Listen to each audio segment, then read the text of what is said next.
முட்டை கிரேவி எப்படி செய்யலான்னு பார்க்கலாம். ஒரு பாத்திரத்தை சூடு பண்ணிவிட்டு அதில் நல்லெண்ணெய் சேர்த்துக்குங்க. உங்களுக்கு தேவையான அளவு நல்லெண்ணெய் சேர்த்துட்டு எண்ணெய் சூடானதும் கொஞ்சம் சோம்பு கொஞ்சம் பொரியட்டும்.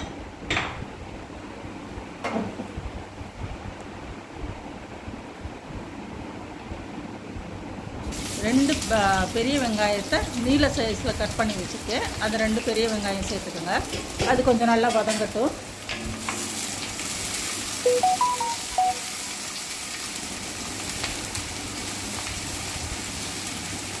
ரொம்பவும் வதங்கணும்னு தேவையில்லை, ஒரு நார்மலாக மீடியமான சைஸில் வதங்கினா போதும்.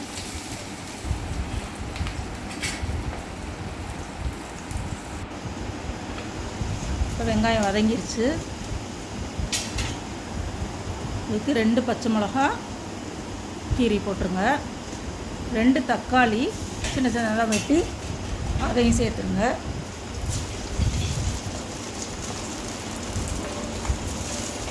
அதுவும் கொஞ்சம் வதங்கினா போதும்.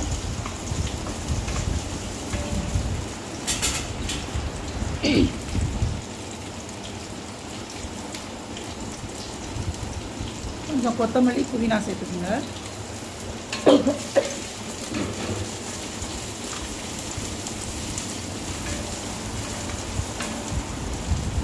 ஒரு நிமிஷம் வதங்கினாலே போதும். வதங்கிடுச்சு. அதுக்கப்புறம் அதில் 1 ஸ்பூன் இஞ்சி வெள்ளைப்பூடு பேஸ்ட்டு. நான் இதில் பட்டை, கிராம்பு, ஏலக்காய் சேர்த்தே மிக்ஸ் பண்ணி அரைச்சி வச்சுருக்கேன்.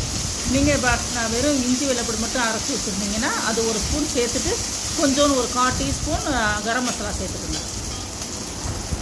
அதில் லேசாக ஒரு நிமிஷம் வதக்கிட்டு அதில் 1/4 டீஸ்பூன் மஞ்சத்தூள்,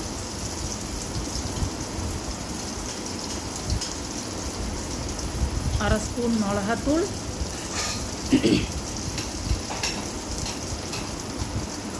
3/4 டீஸ்பூன் மல்லித்தூள். அதில் லேசாக வதக்கிட்டுக்கோங்க.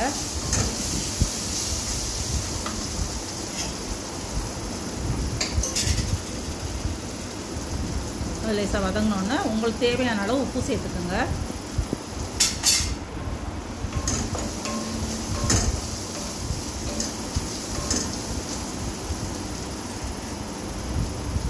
தேங்காய் கொஞ்சம் தேங்காவை நைஸாக அரைச்சி அதை சேர்த்துக்கோங்க.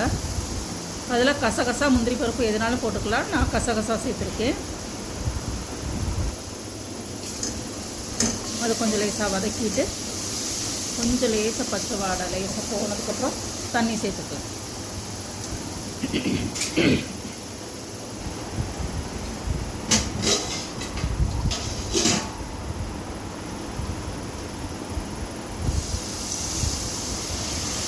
கொஞ்சமாக தண்ணி சேர்த்தா போதும்.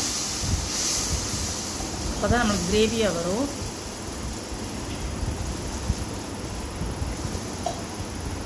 இதுக்கு நான் 10 முட்டை அவிச்சு வச்சுருக்கேன். அவிச்சு 2 கட் பண்ணி வச்சுருக்கேன். இது பச்சை வாடை கொஞ்சம் போனோன்னே அந்த வெட்டி வச்சுருக்க முட்டையை பூரா சேர்த்துருங்க. 10 முட்டைக்கு இந்த அளவு போதும். நீங்கள் அதை கூட குறைச்சி போடணுன்னா அந்த மசாலாவை அதுக்கு ஏற்ற மாதிரி போட்டுக்கோங்க.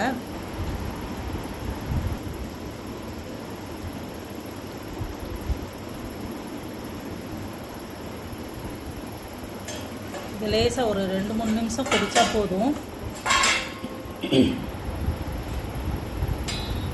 இதுக்கு மேலே கொத்தமல்லி புதினா சேர்த்து இறக்கிடலாம். ஒரு 2-3 நிமிஷம் மட்டும் அந்த தண்ணி வத்துற அளவுக்கு. அவ்வளோதான். இப்போ முட்டை கிரேவி ரெடி ஆயிடுச்சு. 10 நிமிஷத்தில் நல்லா டேஸ்டான முட்டை கிரேவி.